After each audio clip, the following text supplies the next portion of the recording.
El idealismo alemán destaca como un movimiento filosófico trascendental en la historia del pensamiento humano. Durante los siglos XVIII y XIX, Alemania experimentó agitación y cambio en múltiples aspectos: político, económico y cultural. Dividida en numerosos estados y principados, la región exhibía una diversidad de estructuras políticas y sociales. Aunque la revolución industrial se expandía en Europa, su avance fue más gradual, centrado en la industria textil y siderúrgica, así como en mejoras en transporte y comunicaciones. La agricultura se modernizaba, adaptándose a nuevas técnicas y tecnologías para satisfacer la creciente demanda industrial. Políticamente fragmentada, la región enfrentaba inestabilidad debido a la variedad de sistemas gubernamentales, desde monarquías absolutistas hasta formas más autónomas de gobierno. Las guerras napoleónicas y el Congreso de Viena reconfiguraron el panorama político europeo, impactando directamente a los estados alemanes. La búsqueda de una identidad nacional y cultural fue un tema relevante, reflejado en el movimiento romántico y el interés por la historia y tradiciones alemanas, que eventualmente contribuyeron a la unificación alemana en la segunda mitad del siglo XIX. El surgimiento de una clase media incipiente, el crecimiento urbano y la expansión educativa crearon un entorno propicio para el florecimiento del pensamiento filosófico. Las universidades alemanas se convirtieron en centros de debate y reflexión, atrayendo a mentes brillantes ansiosas por el conocimiento y la discusión. En este contexto vibrante, la filosofía alemana desafió las tradiciones predominantes del racionalismo y empirismo en Europa. Kant, Hegel y Friedrich Schelling surgieron como figuras intelectuales destacadas, cuyas ideas resuenan hasta nuestros días. El idealismo alemán representó un cambio radical en la concepción de la realidad y el conocimiento, así como una respuesta creativa a los desafíos intelectuales y sociales de su tiempo. Su influencia perdura hasta hoy, inspirando a filósofos y académicos a explorar las profundidades del pensamiento humano y las complejidades del universo. En el crisol de los eventos políticos, sociales y culturales del siglo XVIII y XIX, nació el idealismo alemán, una corriente filosófica que buscó trascender los límites del pensamiento convencional y abrir nuevas fronteras en la comprensión del universo y del ser humano. Dentro del panorama de la historia del pensamiento humano, el idealismo surge como un flujo de ideas que busca entender la naturaleza fundamental de la realidad y la relación intrínseca entre la mente y el mundo. Para comprender plenamente este movimiento filosófico, es crucial remontarse a sus raíces más profundas, a los antecedentes filosóficos que dieron forma y sustento a sus principios fundamentales. El racionalismo de Descartes y el empirismo de Locke y Hume se erigen como pilares sobre los cuales se construye el edificio conceptual del idealismo. Descartes estableció una base sólida para el racionalismo moderno con su famosa afirmación «pienso, luego existo», proponiendo un método riguroso basado en la duda metódica para alcanzar certezas indubitables. Aunque el racionalismo cartesiano recibió críticas, especialmente por su dualismo ontológico, filósofos como Spinoza y Leibniz señalaron las limitaciones de este enfoque y abrieron el camino para el desarrollo del idealismo. Por otro lado, el empirismo, liderado por figuras como Locke y Hume, enfatizaba la experiencia sensorial como fuente primordial de conocimiento. A través de la síntesis idealista, representada por Kant, Hegel y Berkeley, se intentó superar las limitaciones tanto del racionalismo como del empirismo. Kant propuso una visión trascendental que reconciliaba la razón y la experiencia, argumentando que la mente humana no solo recibe pasivamente la experiencia sensorial, sino que también la organiza activamente. El surgimiento del idealismo marcó un hito en la historia del pensamiento humano, desafiando concepciones previas sobre la naturaleza de la realidad y el alcance del conocimiento humano. A través de un diálogo fructífero entre el racionalismo y el empirismo, el idealismo ofrece una visión integradora que busca comprender la complejidad inherente a la relación entre la mente y el mundo. La diversidad de enfoques y corrientes que coexistían en este período es un testimonio de la riqueza y la complejidad del debate filosófico en Alemania. Entre las diversas corrientes que competían por la atención y el reconocimiento, el idealismo alemán se destacaba como una voz poderosa y distintiva, aunque no la única. Mientras que el idealismo postulaba la primacía de la mente y la conciencia en la construcción del mundo, otros enfoques filosóficos contemporáneos ofrecían perspectivas alternativas que desafiaban sus supuestos fundamentales. El empirismo, representado por filósofos como David Hume, enfatizaba la experiencia sensorial como la fuente primaria de conocimiento, rechazando la idea de conceptos a priori o universales. Esta postura encontraba eco en los círculos intelectuales alemanes, donde voces como la de Johann Gottfried Herder abogaban por una comprensión del mundo basada en la observación y la experiencia concreta. En contraste, el racionalismo, personificado por figuras como Gottfried Wilhelm Leibniz, defendía que el conocimiento podía ser alcanzado a través de la razón pura, independientemente de la experiencia sensorial. Este enfoque resonaba en la obra de Kant, quien buscaba reconciliar la razón y la experiencia en su sistema filosófico, sentando las bases para el idealismo trascendental. El idealismo alemán proponía una visión radicalmente diferente del mundo, postulando que la realidad misma es moldeada por la mente humana y sus categorías cognitivas. Filósofos argumentaban que la conciencia no solo refleja pasivamente la realidad, sino que la constituye activamente a través de procesos dialécticos y dialógicos. Esta divergencia fundamental entre el idealismo alemán y sus contrapartes contemporáneas generó debates apasionados y fructíferos en los círculos intelectuales de la época, enriqueciendo el tejido del pensamiento filosófico con una variedad de perspectivas y enfoques. Mientras que algunos defendían la primacía de la experiencia sensorial, otros abogaban por la centralidad de la razón o la mente en la búsqueda del conocimiento y la comprensión del mundo. En este contexto de diversidad y conflicto intelectual, el idealismo alemán se erigía como una fuerza dominante, cuyas ideas resuenan aún hoy en día en el discurso filosófico contemporáneo. Pero su legado no reside solo en sus propias conclusiones, sino en el rico y variado diálogo que estableció con otras corrientes de pensamiento, enriqueciendo así el tapiz del pensamiento humano con nuevas texturas y matices. En los albores del siglo XVIII, en la efervescente ciudad de Königsberg, nació un titán del pensamiento cuya obra resonaría a lo largo de los siglos, Immanuel Kant.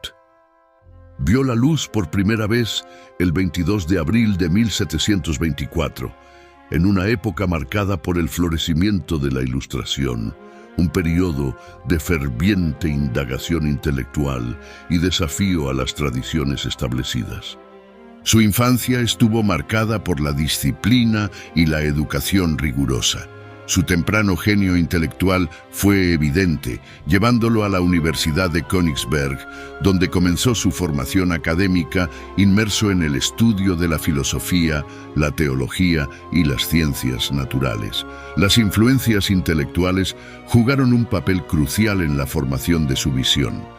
La lectura de filósofos como Leibniz, Descartes y Hume dejó una marca indeleble en su mente inquisitiva, culminando en el nacimiento de una nueva corriente de pensamiento, el criticismo. La Europa del siglo XVIII fue el caldo de cultivo intelectual donde forjó su visión del mundo. Su obra magna, Crítica de la razón pura, publicada en 1781, representó un hito en la historia de la filosofía occidental al investigar los límites y las posibilidades del conocimiento humano, distinguiendo entre el mundo fenoménico, accesible a través de la experiencia, y el mundo nouménico, más allá de los límites de la percepción humana. Immanuel Kant no solo fue un gigante en la filosofía, sino que también agitó las aguas del pensamiento moderno, desafiando nuestras ideas arraigadas sobre la realidad y la verdad. Al sumergirnos en las profundidades del pensamiento kantiano, nos topamos con un concepto que cambió el juego: el giro copernicano. Este término, acuñado por Kant mismo, marcó una revolución en la manera en que concebimos el conocimiento. Es como el giro de Copérnico en la astronomía, pero en lugar de cambiar la posición del Sol en nuestro sistema solar, transforma nuestra comprensión de cómo conocemos el mundo. Para entender bien este giro, es clave echar un vistazo al contexto en el que vivió y pensó. En su época, el mundo intelectual estaba en ebullición, con viejas ideas siendo cuestionadas y nuevas formas de pensar emergiendo. La filosofía estaba en crisis, especialmente la metafísica tradicional, que estaba bajo el escrutinio constante de los críticos. Ante este panorama, decidió cambiar el juego. En lugar de intentar conocer la realidad tal como es en sí misma, independientemente de nosotros, argumentó que nuestro conocimiento está inevitablemente moldeado por las estructuras de nuestra propia mente. En otras palabras, en vez de preguntarnos qué hace el mundo con nuestra mente, nos desafió a preguntarnos qué hace nuestra mente con el mundo. Este cambio de perspectiva tuvo profundas implicaciones para la crítica de la metafísica tradicional. Kant sostuvo que muchas preguntas metafísicas clásicas no podían ser respondidas de manera concluyente por la razón pura. Por ejemplo, la existencia de Dios, el alma inmortal y el libre albedrío no podían ser demostradas ni refutadas mediante argumentos puramente racionales. En lugar de descartar estas cuestiones como irrelevantes o indemostrables, propuso un enfoque diferente: la crítica de la razón pura. La crítica de la razón pura implicó un análisis detallado de las facultades cognitivas humanas y de sus límites. Argumentó que el conocimiento humano se basa en la síntesis activa de los datos de los sentidos por parte de la mente, a través de las formas a priori del espacio y el tiempo, así como de las categorías del entendimiento. Estas estructuras mentales condicionan nuestra experiencia del mundo y determinan los límites de nuestro conocimiento. El giro copernicano en la filosofía kantiana representa un cambio radical en la forma en que entendemos el conocimiento humano y su relación con el mundo. Al colocar a la mente humana en el centro de la reflexión filosófica, Kant desafió las concepciones tradicionales de la metafísica y sentó las bases para una nueva forma de filosofar, basada en la crítica y la reflexión sobre las condiciones mismas del conocimiento humano. Para entender mejor cómo funciona nuestro conocimiento, según Immanuel Kant, vamos a hablar de dos cosas importantes: las categorías del entendimiento y las formas a priori de la sensibilidad. En su libro Crítica de la razón pura, Kant explicó cómo estas ideas nos ayudan a entender el mundo y también nos ponen límites en lo que podemos saber. Las categorías del entendimiento son como herramientas básicas que usamos para entender lo que percibimos. Kant identificó 12 de estas categorías, agrupadas en 4 clases según lo que hacen: cantidad, cualidad, relación y modalidad. Cosas como unidad y causalidad nos ayudan a organizar lo que vemos y experimentamos. Por otro lado, las formas a priori de la sensibilidad, el espacio y el tiempo nos dicen cómo percibimos el mundo. El espacio se trata de cómo vemos la extensión y la ubicación de las cosas, mientras que el tiempo tiene que ver con el flujo y la secuencia de los eventos. Estas ideas son muy importantes en todas las áreas del conocimiento humano. En matemáticas, por ejemplo, usamos el espacio y el tiempo para hacer operaciones como sumar y restar. En física, la causalidad y la necesidad nos ayudan a entender por qué suceden las cosas y a hacer teorías científicas. Y en ética, cosas como la libertad y la responsabilidad moral se entienden mejor gracias a las categorías del entendimiento. Al adentrarnos en el debate filosófico del siglo XVIII, encontramos críticas a Kant por parte de figuras como Johann Georg Hamann y Johann Gottfried Herder. Sus perspectivas divergentes ofrecen una mirada enriquecedora sobre las limitaciones percibidas en la teoría del conocimiento y la ética kantianas.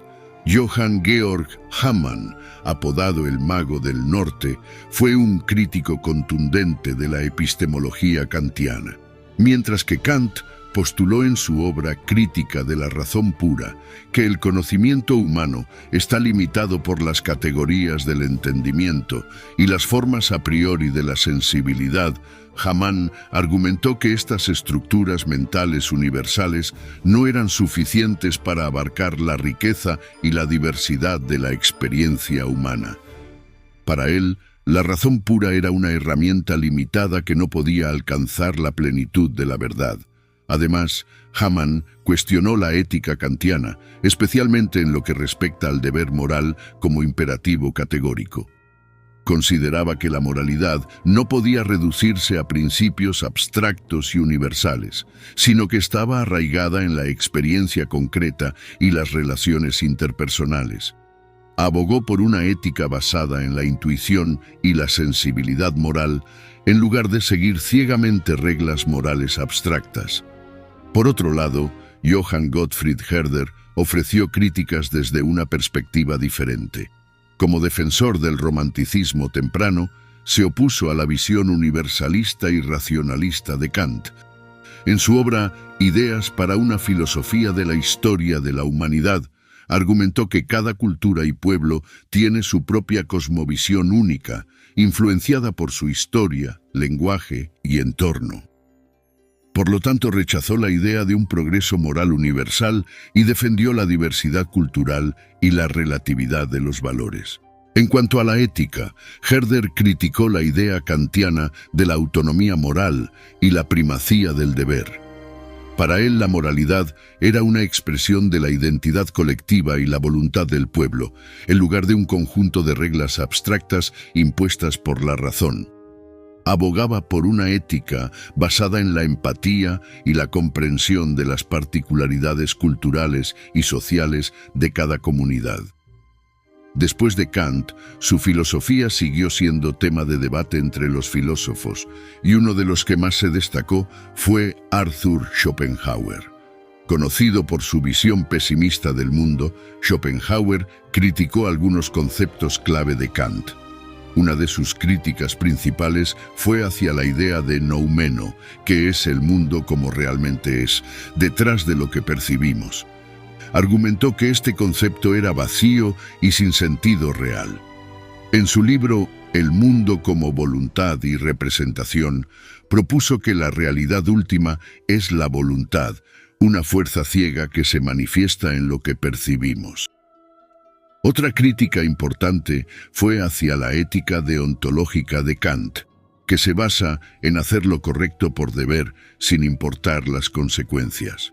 Schopenhauer dijo que esta ética era demasiado abstracta y que la verdadera moralidad debía basarse en la compasión y la empatía hacia los demás, ayudando a reducir el sufrimiento y promoviendo el bienestar. Dentro de todas las formas en que se ha interpretado la filosofía de Kant, el realismo ha surgido como una perspectiva clave. Se centra en cómo Kant también creía en una realidad que existe independientemente de lo que pensemos sobre ella. Una base importante para esta interpretación está en cómo Kant diferenció entre el mundo tal como lo percibimos, el mundo fenoménico, y lo que podría existir más allá de nuestras percepciones, el mundo nouménico. Aunque dijo que solo podemos conocer el mundo fenoménico, admitió que podría haber una realidad más allá de lo que entendemos. Otro punto que respalda esta interpretación es la idea sobre el espacio y el tiempo. Él dijo que son formas fundamentales en cómo percibimos el mundo, lo que sugiere que hay una realidad objetiva que no depende de nosotros. También argumentó que hay leyes causales que rigen el mundo tal como lo experimentamos. Esto implica que hay un orden real en el mundo que no es solo producto de nuestra mente. Estas interpretaciones realistas ofrecen una forma más equilibrada de ver el pensamiento de Kant, reconociendo tanto su lado idealista como el realista. Al hacer hincapié en su creencia en una realidad independiente de nosotros, nos ayudan a entender mejor su legado filosófico y nos animan a explorar su pensamiento desde diferentes ángulos. La interpretación realista constructiva busca reconciliar las ideas idealistas y realistas de Immanuel Kant, ofreciendo una visión que abarca ambos aspectos. Reconoce que nuestras estructuras mentales influyen en cómo percibimos el mundo, pero también acepta que hay una realidad que existe fuera de nuestras mentes. En el corazón de esta interpretación está la idea de que Kant no negaba la existencia de una realidad externa, sino que establecía los límites del conocimiento humano. Reconocía que nuestras percepciones están influenciadas por nuestras mentes, pero también afirmaba que hay un mundo externo con leyes objetivas que podemos conocer en parte mediante la experiencia. Lo distintivo de esta interpretación es que destaca el papel activo del sujeto en la construcción del conocimiento. No dice que todo depende solo de nuestra mente, sino que reconoce la interacción dinámica entre nosotros y el mundo que percibimos. Así, resalta nuestra capacidad para participar activamente en la comprensión de la realidad, sin negar la existencia de un mundo independiente de nosotros. En el crisol de la agitación histórica del siglo XIX, cuando Europa aún resonaba con los ecos de la Revolución Francesa y las convulsiones de cambio político y social, surgió una mente filosófica que desafiaría los cimientos del pensamiento tradicional. Este erudito, imbuido de las enseñanzas de su predecesor, Immanuel Kant, y motivado por la urgencia de comprender la naturaleza del ser y el devenir humano, se embarcó en una odisea intelectual que cambiaría el curso de la filosofía occidental para siempre. Este pionero del pensamiento era Georg Wilhelm Friedrich Hegel. En el oscuro telar del tiempo, entre las brumas del siglo XVIII, emerge la figura colosal de Friedrich Hegel, un titán del pensamiento cuya dialéctica encendió las llamas de la reflexión filosófica en la era moderna. Hegel nació el 27 de agosto de 1770 en Stuttgart, en el seno de una familia modesta de funcionarios. Desde temprana edad, su espíritu inquisitivo y su prodigiosa mente revelaron destellos de su futura grandeza intelectual. La desaparición de su padre, cuando apenas contaba con 13 años, marcó profundamente su juventud, forjando en él una introspección precoz sobre el significado de la existencia y la naturaleza de la realidad. Su peregrinaje académico lo condujo primero a la Universidad de Tubinga, donde se matriculó en teología en 1788. Sin embargo, pronto se desvió del camino eclesiástico hacia el vasto horizonte de la filosofía. Bajo la influencia del pensador ilustrado Johann Gottlieb Fichte, encontró el faro que guiaría su travesía intelectual. La obra de Fichte despertó en él un fervoroso interés por la dialéctica, el arte de la argumentación y el razonamiento lógico, sentando las bases de su futura indagación filosófica. Después de graduarse, se embarcó en una odisea intelectual que lo llevó a diversos puestos académicos y encuentros con influyentes mentes de su época. En Jena se sumergió en el tumultuoso ambiente intelectual de la época, donde entabló vínculos con luminarias como Friedrich Schelling y los círculos románticos, expandiendo sus horizontes filosóficos. La publicación de su obra maestra, Fenomenología del Espíritu, marcó un hito trascendental en la historia del pensamiento. En esta magna obra trazó el arco de la conciencia humana a través de sus diversas etapas de desarrollo, desde la conciencia ingenua hasta la autoconciencia plena, desplegando su método dialéctico como un crisol que funde los opuestos en una síntesis superior. El ascenso meteórico de Hegel en el mundo académico lo llevó a ocupar la cátedra de filosofía en la Universidad de Heidelberg en 1816 y posteriormente en la Universidad de Berlín en 1818, donde su cátedra se convirtió en el epicentro del pensamiento filosófico europeo. El contexto histórico en el que floreció su obra no puede subestimarse.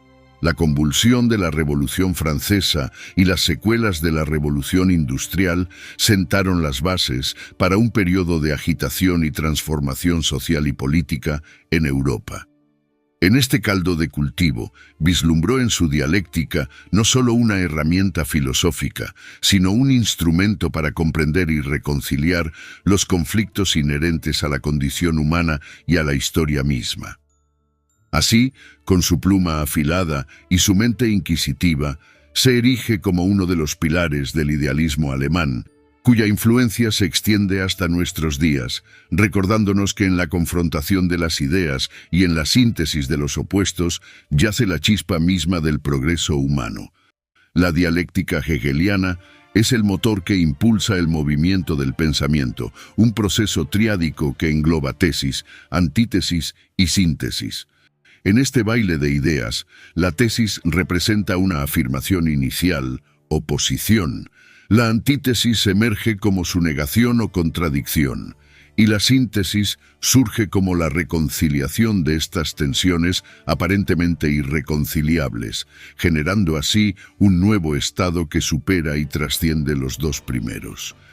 Para comprender la dialéctica en acción, consideremos el ejemplo clásico de Hegel, la dialéctica del señorío y la servidumbre en su obra Fenomenología del Espíritu. Aquí, el señor representa la tesis, el poder dominante, mientras que el siervo encarna la antítesis, la sumisión y la servidumbre. Sin embargo, a medida que el señor depende del siervo para su sustento y reconocimiento, y el siervo encuentra en su trabajo una fuente de autonomía y autoconciencia, ambos se entrelazan en una relación dialéctica que culmina en una síntesis superior. El reconocimiento mutuo de la igualdad y la libertad, trascendiendo así la dicotomía inicial. La dialéctica hegeliana no se limita al ámbito filosófico, sino que se extiende como un río caudaloso hacia otros campos del conocimiento. En la historia, por ejemplo, Hegel aplicó su método dialéctico para interpretar el devenir de las civilizaciones y los acontecimientos históricos como una progresión hacia la realización del espíritu absoluto. Desde la tesis de las sociedades primitivas hasta la antítesis de los conflictos sociales y las revoluciones, vislumbró en la historia humana un proceso de autoconciencia y autorrealización colectiva. En el ámbito político, la dialéctica hegeliana ha ejercido una gran influencia en teorías como el marxismo, donde se destaca la lucha de clases como el motor principal de la historia. Se plantea que la síntesis final sería una sociedad sin clases. En el ámbito del arte y la cultura, la dialéctica se observa en la evolución de los movimientos artísticos y las corrientes literarias.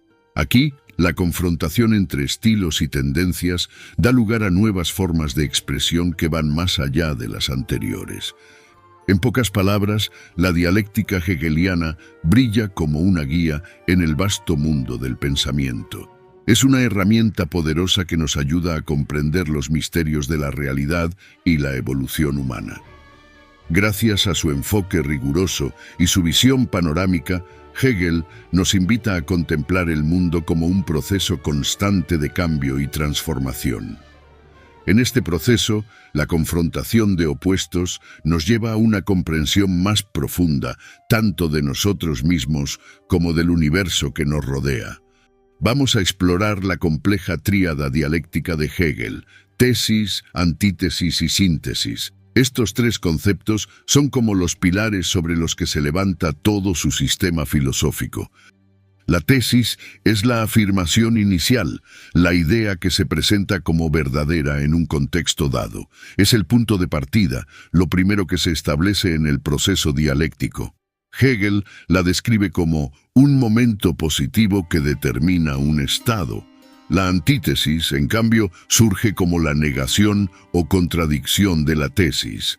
Es lo que desafía y cuestiona la validez de la afirmación inicial, planteando una perspectiva alternativa. Hegel nos anima a ver en la antítesis no solo una oposición a la tesis, sino también su complemento necesario. A través de esta confrontación se avanza hacia una comprensión más profunda de la verdad. Por último, la síntesis es la reconciliación de las tensiones entre tesis y antítesis.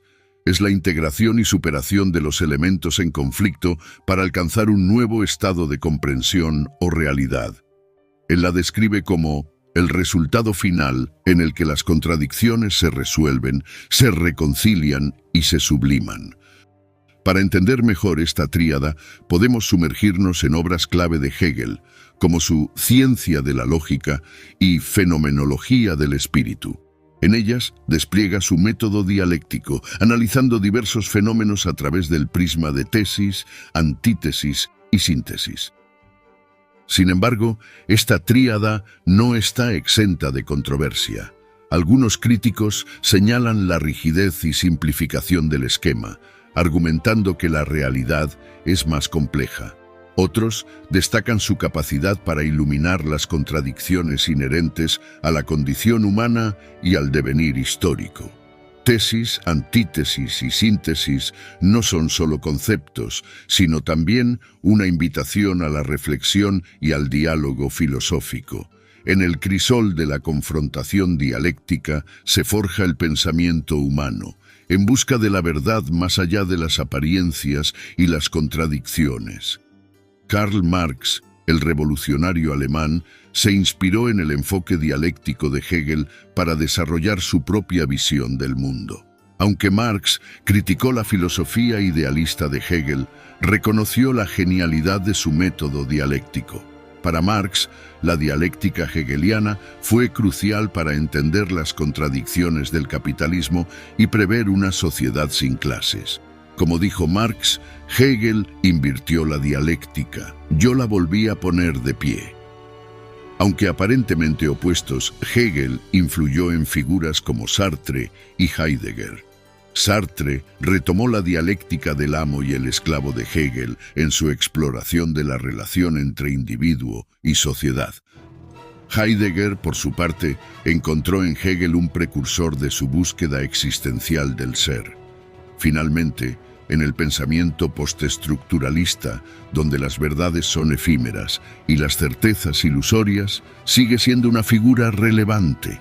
Aunque algunos postestructuralistas rechazan su dialéctica, otros la reinterpretan. Derrida la deconstruye, cuestionando la idea de síntesis y totalidad. En las sombras de la imponente figura de Hegel se alza un titán igualmente formidable, Friedrich Schelling. Con una determinación feroz y una visión que trascendía las convenciones de su época y se convirtió en el arquitecto de un nuevo paradigma filosófico. Friedrich Schelling, nacido en 1775, en Leonberg, Suabia, emergió como una figura formidable en el escenario filosófico de su tiempo. Proveniente de una familia arraigada en la tradición intelectual alemana, desde una edad temprana mostró una inclinación hacia la reflexión y la exploración del mundo que lo rodeaba. Su formación académica comenzó en 1785. cuando ingresó al Seminario Teológico de Tübingen. Fue aquí donde comenzó a sumergirse en el vasto océano del pensamiento filosófico, influenciado significativamente por las corrientes de la filosofía ilustrada y el emergente idealismo, especialmente por las obras de Immanuel Kant y Johann Gottlieb Fichte. El punto de inflexión en su vida llegó en 1795, con la publicación de su obra Ensayo sobre la posibilidad de una forma de filosofía toda ella nueva. Esta obra despertó un gran interés en los círculos intelectuales de la época y estableció las bases de su propia filosofía, marcando el comienzo de su ascenso como una figura destacada en el escenario filosófico. A lo largo de las décadas siguientes, continuó desarrollando su pensamiento filosófico, explorando una amplia gama de temas, desde la naturaleza y el cosmos hasta la libertad humana y la relación entre el individuo y el universo. Su obra madura refleja una síntesis única de ideas que lo sitúa como una figura central en el movimiento del idealismo alemán. La influencia de Johann Gottlieb Fichte en Schelling es un aspecto destacado en su desarrollo intelectual. Durante su tiempo como estudiante en el Seminario Teológico de Tübingen, quedó cautivado por las ideas de Fichte, cuya filosofía radicalmente subjetiva y énfasis en la libertad del yo resonaron profundamente en su propia búsqueda intelectual. Esta influencia se refleja claramente en las primeras obras de Schelling, donde adopta y expande las ideas de su mentor. En su Ensayo, abraza la noción fictiana del yo absoluto como fundamento de toda la realidad, pero también introduce conceptos propios como la idea de un impulso o principio unitario que subyace en el devenir del mundo. A medida que desarrolla su pensamiento, se distancia gradualmente de la ortodoxia fichteana, explorando nuevos territorios filosóficos y forjando su propio camino hacia la originalidad y la innovación. Aunque su relación con Fichte estuvo marcada por momentos de afinidad y discrepancia, el legado de este encuentro intelectual perduraría en las obras posteriores de Schelling, marcando un hito crucial en el desarrollo del idealismo alemán. La evolución de su pensamiento hacia la filosofía de la identidad representa un viaje intelectual fascinante, marcado por la búsqueda constante de una síntesis que reconcilie las aparentes contradicciones entre el sujeto y el objeto, el espíritu y la naturaleza. Esta transición se evidencia en obras como Sistema del idealismo trascendental, donde introduce el concepto de la identidad absoluta, una unidad primordial que abarca tanto el sujeto como el objeto, el espíritu y la naturaleza. En Filosofía de la Identidad, que publicó en 1806, explora las implicaciones metafísicas y epistemológicas de la identidad absoluta, planteando la noción de que el pensamiento y la realidad son inseparables y que el conocimiento genuino surge de la intuición de la identidad entre el sujeto y el objeto. Estas obras representan hitos cruciales en la carrera filosófica de Schelling y su contribución al desarrollo del pensamiento occidental. La filosofía de Friedrich Schelling representa una culminación en su pensamiento, marcando también un punto de inflexión en la historia del idealismo alemán. Al ofrecer una visión integradora de la realidad que trasciende las dicotomías tradicionales, así allana el camino para nuevas exploraciones filosóficas y deja un legado perdurable en el panorama del pensamiento occidental. Para Schelling, la naturaleza no es simplemente un objeto pasivo o una entidad separada del yo humano, sino más bien una manifestación dinámica de la libertad absoluta. Concibe la naturaleza como un proceso creativo en constante evolución, donde la libertad actúa como un principio generador que impulsa el devenir del mundo. En su obra, sistema del idealismo trascendental, sostiene que la naturaleza es una expresión de la libre autorrevelación del Ser Supremo, donde cada forma y fenómeno emerge de un impulso interno hacia la realización de un propósito divino. Esta visión influyó profundamente en el pensamiento posterior, particularmente en la filosofía romántica y en las ciencias naturales, inspirando a figuras como Goethe y los idealistas posteriores a explorar la interconexión entre el hombre y el cosmos. También integró magistralmente la filosofía de la historia y el mito en su sistema filosófico, buscando comprender el devenir histórico como una manifestación del espíritu absoluto. El mito desempeña un papel crucial en la comprensión de la historia, ya que ofrece una narrativa simbólica que revela verdades profundas sobre la condición humana y el destino del mundo. A través del estudio y la interpretación de los mitos, buscaba descubrir los patrones subyacentes que guían el curso de la historia y revelan la acción del espíritu absoluto en el mundo humano. Las últimas obras de Schelling revelan una profundización y expansión de sus ideas filosóficas, así como un intento de reconciliar diversas corrientes de pensamiento en un sistema coherente.